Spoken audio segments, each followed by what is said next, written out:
noi? Italia Slow Tour. Allora, l'Italia è soprattutto le coste, il mare. E cosa c'è di più slow di un viaggio con una barca a vela? Ma bisogna stare attenti ai pirati quando si è per Non ci mare. sono più i pirati in Italia. Ai corsari. Non ci sono più neanche quelli? Ma ci sono stati. Sì, è vero. Ci sono. Noi abbiamo raccontato la storia del pirata Dragut. Dragut, terribile pirata, quando siamo andati all'isola Di Pianosa. Pianosa è un'isola stupenda nell'arcipelago toscano. Sì. Pianosa è un'isola molto particolare, è stata preservata dal fatto di essere stato un carcere. Esatto. In parte lo è ancora, quindi ha un panorama, una natura particolarissima, una storia. A Pianosa abbiamo avuto anche degli incontri umani molto particolari. Tra l'altro a Pianosa ci si può andare. Sì, una scenografia a cielo aperto, ma davvero, Se volete prendete il traghetto e andate a vederla. Provare per credere.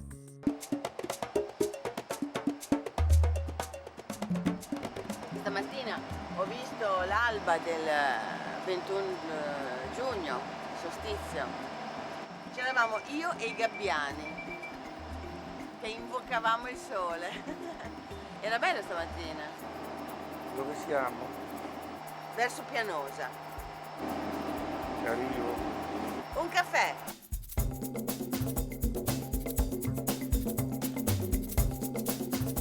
Quella che si vede appena appena, che sembra un atollo, è Pianosa. È veramente piatta. Non a caso i romani la chiamavano Planaria. A Pianosa c'è un carcere. Leggevo che a Pianosa sono arrivati a ospitare fino quasi a 1000 detenuti. Prima della decisione poi di istituire un carcere di massima sicurezza. Qualche detenuto ha tentato la fuga tentando di andare verso la punta di Secchetto. A nuoto. A nuoto, certo, poi li beccavano. Un carcerato con una camera d'aria, pare che ce l'abbia fatta. In realtà, da vedere almeno, Pianosa è vicinissima all'Elba. Ah, ma accidenti, lo credo che i pirati accendendo i fuochi qui davanti facevano il terrore sull'Elba, perché ci mettevano un attimo ad arrivare. A metà del Cinquecento Pianosa, infatti, fu invasa dai Saraceni, comandati dal pirata Dragut, che fece una strage.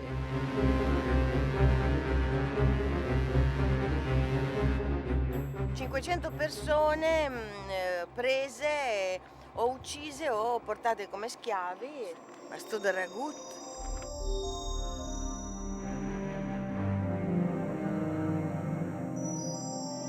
Beh, io qualche baracchino turistico l'avrei visto volentieri, mi avrebbe angosciato di meno, perché è vero che è molto affascinante, però è un po' spettrale. E poi ci sono le garitte, cioè i segnali proprio del carcere. L'isola è parco nazionale, quindi è vietato l'accesso, la pesca, la navigazione entro un miglio, la sosta e l'ancoraggio. Noi abbiamo chiesto per tempo il permesso all'ente parco.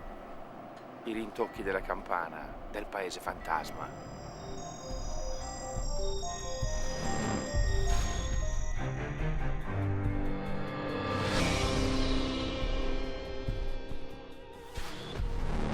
L'abbandono conferisce al tutto un fascino particolare, ma anche un filo di inquietudine. Per fortuna, il solido braccio di Sandro, la guardia carceraria che mi accoglie, è molto rassicurante. Ieri era piacere, insomma. Senti, ma che meraviglia! C'è È un'atmosfera... un'atmosfera surreale. Sì!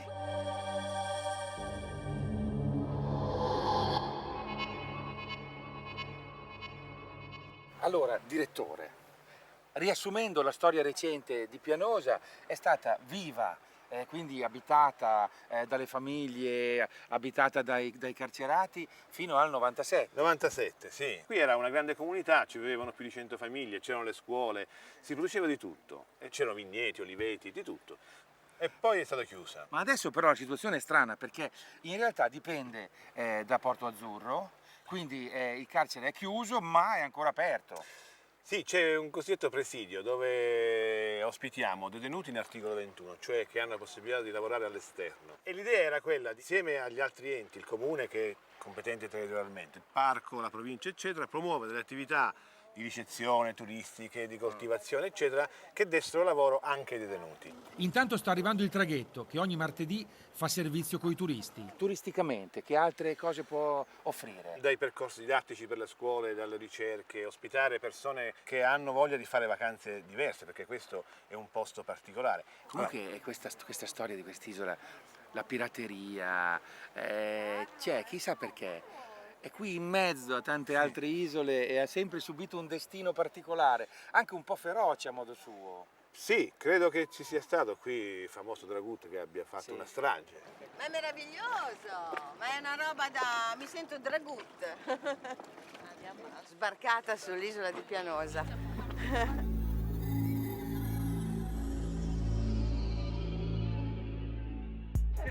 Fantastica, cioè una scenografia a cielo aperto, meravigliosa, dobbiamo assolutamente sfruttarla. Dragut che appare da lì ragionando su cosa farà, cosa non farà per prendere l'Elba. Questa è una cosa meravigliosa, voluto da questo Leopoldo Ponticelli, che alla fine dell'Ottocento era il direttore del carcere e pensò bene di fare di questo luogo una scenografia praticamente. Quindi il castello, il palazzo, questo porto, quell'arco meraviglioso, e da lì facciamo uscire Dragut, così, e poi da lì facciamo la gente che scappa, non so, un po' di scena, cioè un posto così è troppo bello per non sfruttarlo. È bellissima, È bella, è magari- sospesa. È bello da fare a piedi magari un po', Sì, perché sembra un posto colpito dalla peste e abbandonato di corsa. Io sono stato 64 anni fa, perciò la ricordo, è il mio posto preferito. Dal traghetto è sceso Alberto. È nato qui, ma se n'è andato subito dopo la guerra e torna solo oggi, dopo più di 60 anni. Ho fatto tutto il periodo di guerra, l'ho passato qua. Com'era Pianosa durante la guerra? Per me, come ragazzo, bellissima. Naturalmente per mia mamma e mio papà un po' meno, ma per me è stato un sogno. Quando passavano gli uccelli se ne arriva al cielo. Voi non ve lo immaginate. Abitavo là, all'angolo. Ma perché, scusi, il suo babbo cosa faceva qua? Il brigadiere delle carceri qui. Quindi lei come figlio ha vissuto qua? Sì. E le è rimasta nel cuore? E guarda, torno.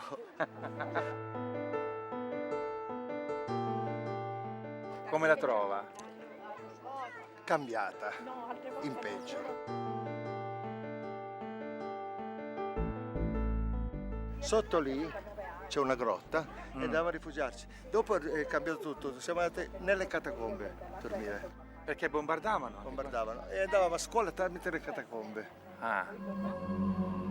Le famose catacombe di Pianosa, che ora sono un'attrazione turistica. Nel III secolo hanno protetto i cristiani e durante la guerra erano un rifugio antiaereo. Ho fatto tutto il periodo di guerra, l'ho passato qua. Per me era meraviglioso. E i proiettili che ci sfidavano, eravamo bambini, no?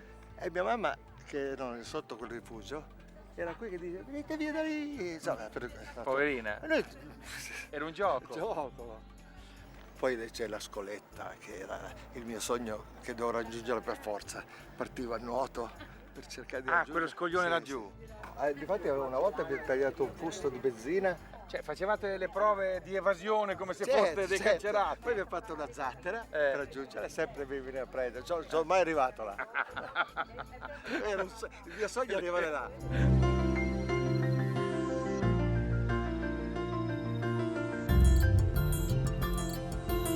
E con i carcerati avevate dei rapporti? I rapporti, allora, c'era uno che mi portava sempre le calze.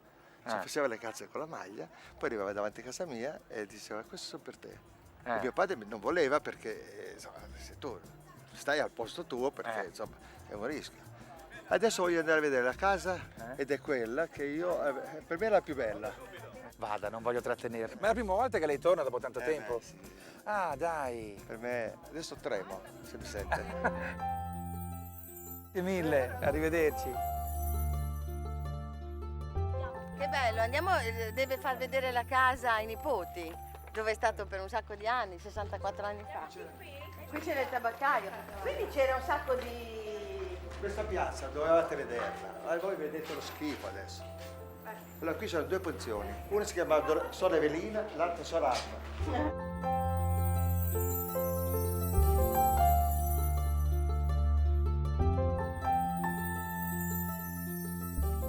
A fianco c'era una panca che durante l'armistizio mi hanno ubriacato e mi hanno trovato sotto quella panca. Mi hanno messo sul biliardo a bere, no? Nell'angolo giù ho preso un polpo enorme che mio padre mi diede davanti a quelle botte.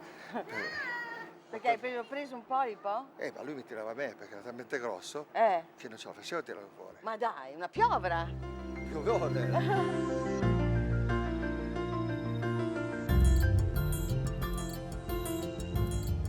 Adesso devo andare a vedere la mia casa di là.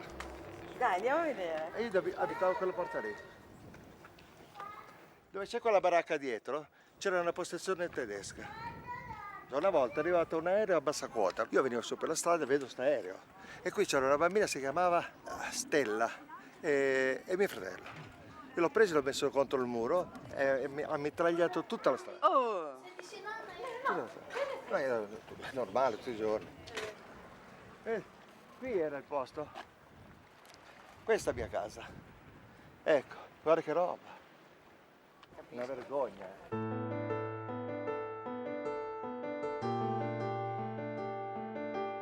Diciamo la mia vita l'ho passata qui. Era una piscina naturale? Naturale. Beh, insomma, miseria, ma bella. Una bella miseria. Stupendo. Carlo ci porta in giro per Pianosa. C'erano veramente le scuole, tutte le scuole, fino alle scuole elementari. Questa era una foresteria dell'amministrazione. Farmacia. Era un piccolo paese. Beh, è un paese anche, mica tanto piccolo. C'erano 1000 detenuti fino agli anni 90, con 600 agenti, 700 tra il personale, quindi insomma viveva tantissima gente. Ma che bella sta villa! Questa è la villa dell'agronomo.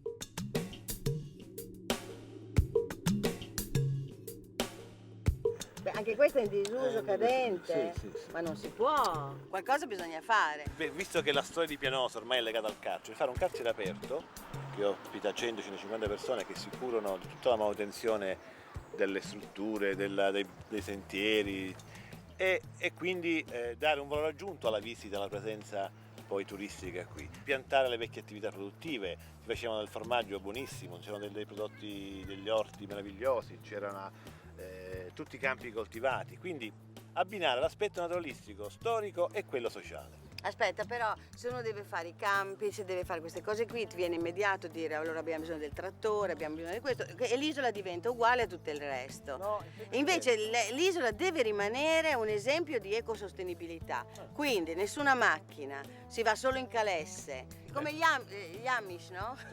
Cioè, quelli disposti a vivere così vengono qui, gli altri stanno a casa.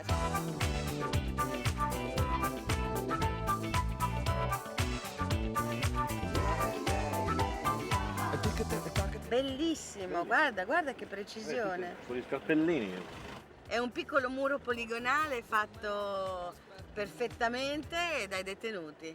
È piena di muretti, di zone poi coltivate ma recintate. Bellissimo. E Pianosa è stato uno degli istituti nel Novecento, quando poi si è sviluppata, all'avanguardia, perché c'erano tecniche agricole innovative. Ma adesso quanti ce ne sono dei detenuti? Niente, ora 5. Quanti? 5. 3 lavorano per il ristorante della cooperativa che prepara i pasti per i turisti e 2 per noi. Qui doveva nascere, negli anni passati, doveva avviare un progetto di collaborazione tra il Ministero della Giustizia e quello dell'Ambiente per recuperare delle strutture, degli spazi per poi avviare servizi di ricezione e turistici. E poi la cosa si è fermata.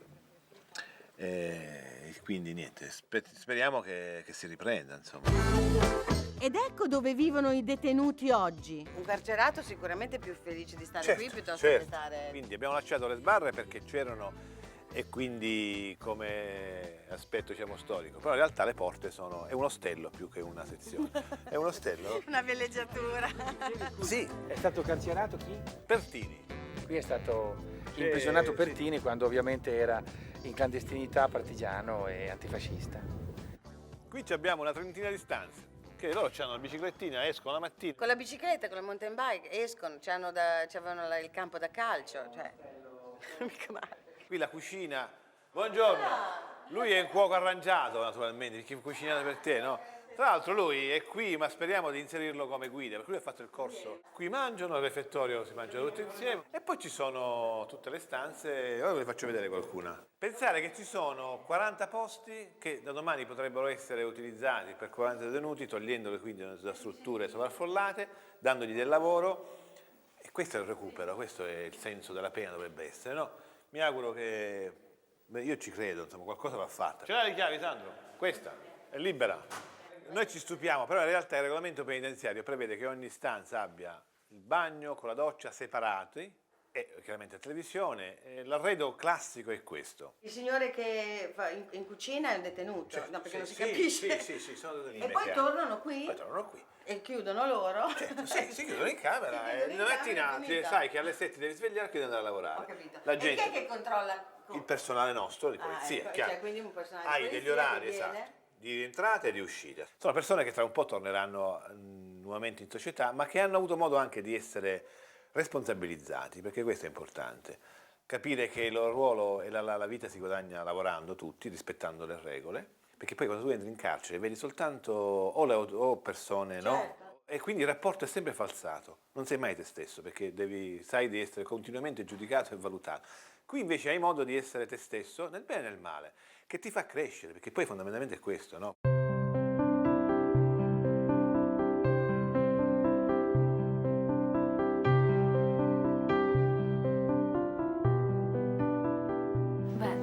Tre cose importanti comunque qui ci sono: umano, sociale e amore per la vita.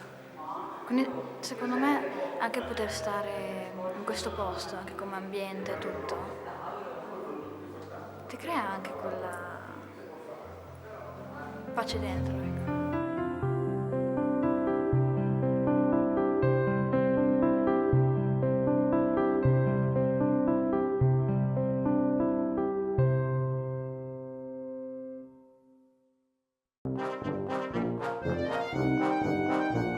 Questo è il muro di cemento armato fatto costruire nel 1979. Divideva la parte libera del paese da quella detentiva.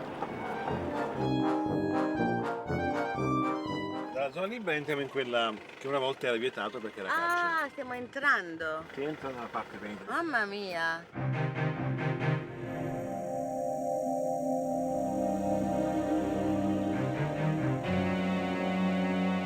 Cinzia, quel muro Sì. stona completamente con tutto il decisamente. contesto, però anche quello appartiene un po' alla storia nostra italiana, perché in realtà questo muro ricorda un po' gli anni di piombo, cioè i momenti dell'Italia che viveva in quel periodo, e venne costruito proprio perché si volle istituire qui in una delle diramazioni un carcere di massima sicurezza. Ma è solo una brutta scenografia. Più avanti, infatti, finisce nel nulla. Non serviva a niente.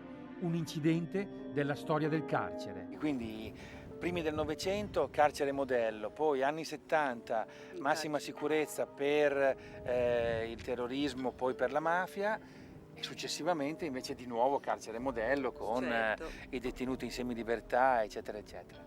Adesso questa cosa paradossale per cui è chiuso, ma è una dépendance del carcere di Porto Azzurro, quindi ancora qualche detenuto c'è. Il muro sarebbe un problema abbatterlo, chissà quanto ci vorrebbe, eccetera, eccetera. È brutto, anche visto dal mare, proprio brutto, però c'è. Allora, appunto, lo Jurassic Park va benissimo così, con le guardiole, eccetera, eccetera. Facciamo di là, facciamo comunque dell'accoglienza per ragazzi, studenti, colonie, no? Cioè non penali. Da questa parte tutto chiuso nel senso con il carcere, con l'entrata tipo Jurassic Park, e qui appunto tutta la parte invece selvaggia. E quindi a un certo punto bisognerà anche lasciare la natura così com'è, cioè l'uomo è sempre un disastro tutte le volte che arriva. Sì, però tra l'uomo e la zecca preferisco l'uomo. Sta attenta, andiamo.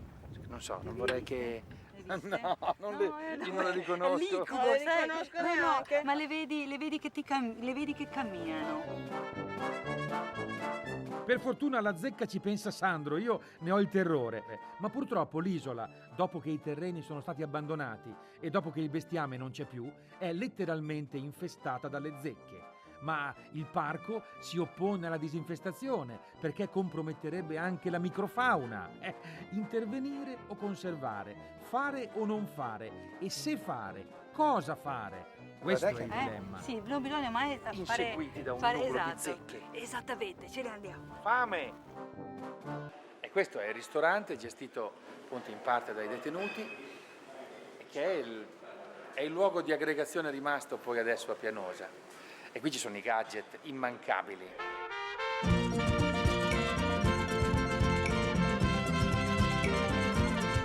Ciao. Buongiorno. Gianluca. Ciao. Sì, dai. Diciamo che si mangia. Guarda bene, poi me lo dici dopo. È lui il maestro. Ah sì? Mustafa. Allora dici. Abbiamo del primo scoglio, riso di mare, pasta a pomodoro, prosciutto e melone. Guardate con la caprese, lo spada. Spada alla piastra, patatine, insalata mista, frittura. E ora ti do il riso anche. Un minuto.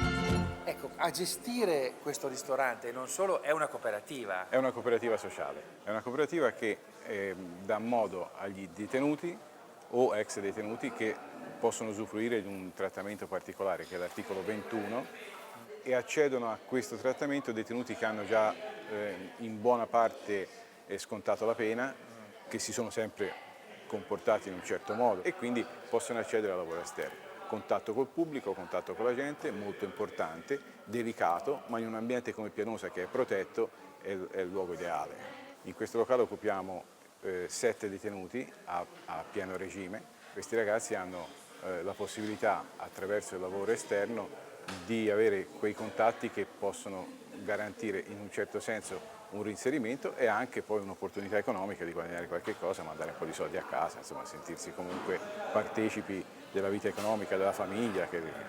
E questo insomma, è un aspetto importante. Insomma. Poi imparano anche un mestiere perché il cuoco è bravissimo, abbiamo mangiato benissimo. Comunque sia, noi facciamo anche dei corsi, proprio qui a Pianosa sono stati fatti dei corsi di cucina e poi per il servizio in sala, per cui insomma, imparano. Crostata con marmellata di gelso. Ma accidenti, il gelso, poi chi lo trova più il gelso in giro? Davvero è difficile. Al porticciolo di Pianosa arriva un gommone carico di biologi marini. E venite da Piombino? Piombino, incontrato per la strada. L'Istituto di Biologia ed Ecologia Marina di Piombino e abbiamo una convenzione col CNR, quindi facciamo questi studi qua su Pianosa ormai da 2 anni. E cosa ci fate a Pianosa? Cos'ha Pianosa di particolare? È un'isola rimasta abbastanza intatta, un po' un gioiellino da un punto di vista di ecologia marina, quest'isola. I fondali bassi di Pianosa sono ricchissimi di flora e fauna marina e per di più sono facilmente accessibili agli studiosi. Professor Roberto Bedini, che è biologo, naturalista e zoologo, ma perché venire a studiare il mare di Pianosa? Cos'ha questo mare di speciale? Praticamente ci troviamo a studiare una natura incontaminata. È come avere una delle isole Galapagos a disposizione qui nell'arcipelago toscano. Beh, ora io non esagererei, però io penso che davvero questo sia eccezionalmente un banco di studio unico. Quindi questo potrebbe essere proprio un'aula di studio eccezionale. Io sto parlando di un progetto per università, cioè per studenti universitari, per laureati. E comunque, insomma, scusa, mi dai ragione, galapiamo Pianosa, cioè rendiamola una delle Galapagos. E funziona così anche là, un paradiso naturalistico in cui hanno libero accesso solo gli studiosi, anche i turisti arrivano, guardano, certo. Disturbano il meno possibile, stanno nei loro sentieri e poi se ne vanno. Fra le varie cose belle che ci sono qua che stanno crollando, c'è questa cosa che è veramente interessante. Questo sperone di roccia che una volta si trovava là sopra e che adesso è crollato ed è qui sul mare. Era probabilmente un simbolo, quasi un blasone, diciamo, ed è una croce di Malta con una corona sopra.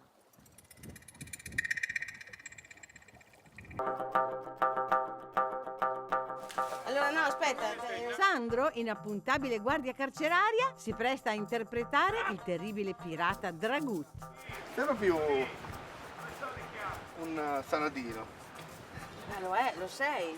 Dragut è nato in Anatolia, diventato praticamente diciamo un ammiraglio della flotta turca. Era la stessa la pancia di Dragut? Sicuramente, invece lui comincia a fare tutte queste scorrerie, arriva anche qui assieme ai francesi perché i turchi erano alleati dei francesi e quindi ha il permesso di prendere queste isole. E Carlo, un altro abitante di Pianosa che è diventato nostro amico, potrebbe essere un gentiluomo francese suo alleato.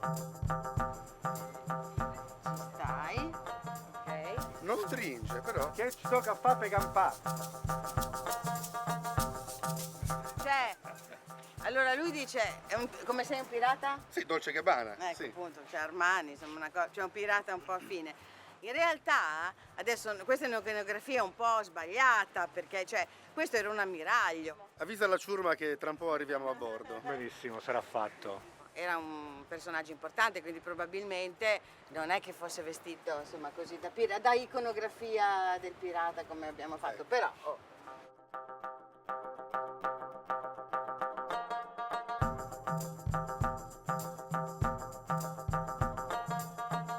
Il terribile Dragut non era un semplice pirata.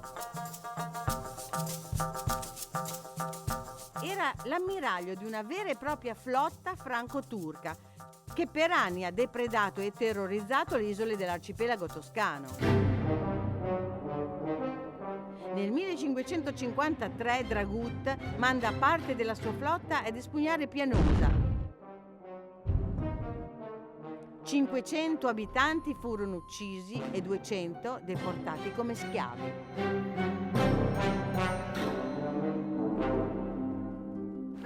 Cioè, a questo punto basta perché Dragut era capo di 20.000 uomini, non so quante galere, cioè era una roba incredibile, era un ammiraglio. È sempre da solo, non c'abbiamo neanche uno straccio di marinaio. Vabbè, io farei basta così. Sandro però è stato bravissimo. Come Dragut è poi buono, eh.